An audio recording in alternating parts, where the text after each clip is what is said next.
এনেও ভূপেন বৰা আৰু মুংগেৰীলালৰ মাজত বহুত বেছি ডিফাৰেঞ্চ নাই।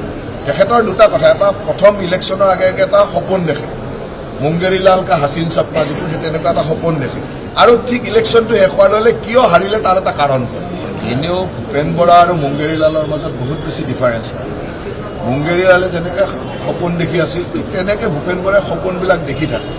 তাত আৰু ভূপেন বৰাক লৈ মই ভাবোঁ যে বহুত বেছি, কাৰণ প্ৰতিটো নিৰ্বাচনতে এনেকুৱা ধৰণৰ মুংগেৰীলালৰ সপোনবিলাক আমি দেখিয়ে থাকোঁ, দেখি আছোঁ। তেওঁ এইবাৰো কিবা এটা কৈছে, আৰু ঠিক আজি বা কালি তেওঁ আৰু কিয় হাৰিলে তাৰো এটা বিশ্লেষণ দিব। তেখেতৰ দুটা কথা, এটা প্ৰথম ইলেকশ্যনৰ আগে আগে এটা সপোন দেখে, মুংগেৰীলাল কা হাচিন সপনা যিটো সেই তেনেকুৱা এটা সপোন দেখে, আৰু ঠিক ইলেকশ্যনটো শেষ হোৱাৰ লগে কিয় হাৰিলে তাৰ এটা কাৰণ কয়। এই দুইটা চলি আছে। সপোন দেখাটো তেওঁক আমি বাধা দিয়া নাই, আৰু তাৰ যিটো উত্তৰ আহিব আজি বা কালি তেওঁ ক'ব কিয় হাৰিলে, বিভিন্ন এনালাইচিছ কৰি ক'ব কিয় হাৰিলে। কেতিয়াবা EVM-ৰ কথা কয়, কেতিয়াবা প্ৰশাসনৰ কথা কয়, কেতিয়াবা পুলিচৰ কথা কয়, কিবা এটা কয়। আৰু এইবাৰ কি কয় চাই আছোঁ, আমি চাই আছোঁ কিবা কয়।